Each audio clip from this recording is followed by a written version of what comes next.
ایک مرتبہ امام حسن اور امام حسین علیہ السلام بہت زیادہ بیمار ہو گئے۔ تب امام علی علیہ السلام اور بی بی فاطمہ الزہرا سلام اللہ علیہا نے اللہ کے دربار میں منت باندھی کہ اے اللہ، جب ہمارے دونوں بیٹے صحت یاب ہو جائیں گے تو ہم تیری راہ میں 3 دن روزے رکھیں گے۔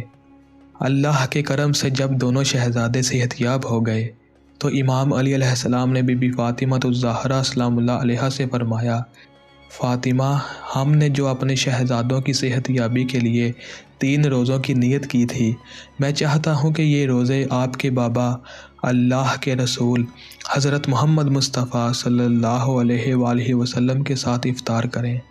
بی بی فاطمہ الزہرا سلام اللہ علیہا نے فرمایا، یا علی، یہی بہتر ہے، ہم یہ روزے اللہ کے رسول کے ساتھ رکھیں گے اور افطار بھی انہی کے ساتھ کریں گے۔ اللہ کے رسول کو جب یہ خبر ہوئی تو رسول اللہ صلی اللہ علیہ وآلہ وسلم اپنے مبارک قدم لیے بی بی فاطمہ الزہرا سلام اللہ علیہا کے گھر تشریف لے آئے۔ اس وقت گھر میں سحری کے لیے پانی کے سوا کچھ نہ تھا۔ رسول خدا نے فرمایا، اللہ کی بہترین نعمتوں میں سے ایک نعمت پانی ہے۔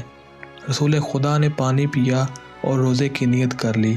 امام علی علیہ السلام اور بی بی فاطمہ الزہرا نے بھی ایسے ہی کیا، اور وہ جو کم سن بچے امام حسن اور امام حسین علیہ السلام نے جب یہ منظر دیکھا تو دست ادب کو جوڑ کر عرض کرنے لگے، اے نانا جان، اے بابا جان، اے امی جان، جب آپ اللہ کے عشق میں پانی کے ساتھ روزہ رکھ سکتے ہیں تو کیا ہمیں اجازت ہے کہ ہم بھی اس کے عشق میں روزہ رکھیں؟ ان پاک ہستیوں نے ان ننھے شہزادوں کا ماتھا چوما اور پنجتن پاک نے روزہ رکھا۔ امام علی علیہ السلام روزہ رکھ کر مزدوری پہ چلے گئے۔ سارا دن مزدوری کے بعد واپسی پر بازار سے جو لے کر گھر آئے اور بی بی فاطمہ الزہرا سلام اللہ علیہا نے جو پیس کر 5 روٹیاں بنائیں۔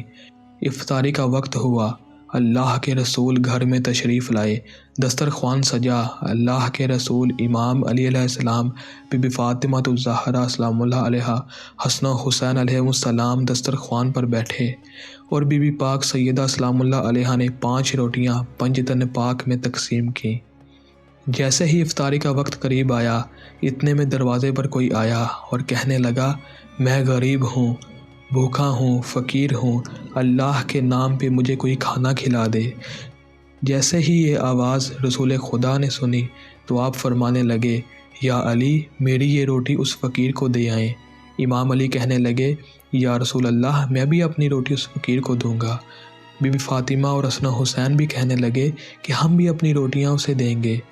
بس تو امام علی علیہ السلام پنجتن پاک کی 5 روٹیاں اس فقیر کو دے آئے اور پنجتن پاک نے پانی سے روزہ افطار کیا اور اللہ کا شکر ادا کیا اور کہا کہ کل ہم روزہ رکھیں گے۔ کل پھر ایسے ہی پنجتن پاک نے پانی پی کر روزہ رکھا اور امام علی علیہ السلام مزدوری کے لیے باہر نکل پڑے اور شام کو اتنی جو لائے کہ 5 روٹیاں بن سکیں۔ بی بی فاطمہ الزہرا سلام اللہ علیہا نے پھر سے 5 روٹیاں بنائیں اور دسترخوان پر سب کو تقسیم کی۔ جب وقت افطار ہوا تو پھر سے دروازے پر کوئی آیا اور کہنے لگا، میں یتیم ہوں، ہے کوئی اللہ کا بندہ جو مجھے کھانا کھلائے؟ یہ سن کر پنجتن پاک نے کل کی طرح پھر سے اپنی 5 روٹیاں اس یتیم کو دے دیں اور پانی سے روزہ افطار کر کے اللہ کا شکر ادا کیا اور یہ طے پایا کہ کل روزہ رکھیں گے۔ پھر ویسے ہی پنجتن پاک نے سحری کی اور امام علی علیہ السلام مزدوری کرنے چلے گئے۔ پہلے کی طرح بی بی پاک سیدہ سلام اللہ علیہا نے پھر سے 5 روٹیاں بنائیں اور دسترخوان بچھایا اور اللہ کے رسول تشریف لائے۔ جب افطار کا وقت قریب آیا تو دروازے پہ آواز آئی، میں ابھی قید سے رہا ہوا ہوں اور بہت بھوکا ہوں۔ مجھے پتہ چلا ہے کہ مدینہ میں اس گھر سے بڑا سخی گھر کوئی نہیں ہے کوئی اللہ کا بندہ جو اس قیدی کو کھانا کھلائے؟ یہ سن کر پنجتن پاک مسکرائے اور امام علی علیہ السلام پنجتن پاک کی روٹیاں اس قیدی کو دے کر آ ہی رہے تھے کہ اتنی دیر میں جبریل امین نازل ہوئے اور فرمانے لگے، اللہ نے آپ پنجتن پاک کی شان میں سورت دہر کی یہ آیت نازل فرمائی کہ آپ پنجتن پاک نے خود بھوکا رہ کر مساکین، یتیم اور اسیر کو اللہ کے عشق میں کھانا کھلاتے ہیں، اور آپ ان سے یہ کہتے ہیں کہ ہم تمہیں اللہ کی راہ میں کھانا دیتے ہیں اور اس کا بدلہ یا شکر گزاری نہیں مانگتے۔ یہ سب دیکھ کر اللہ نے آپ پنجتن پاک کے ان 3 روزوں کو آنے والی امت کے لیے صراط مستقیم کا ایک چراغ رکھا۔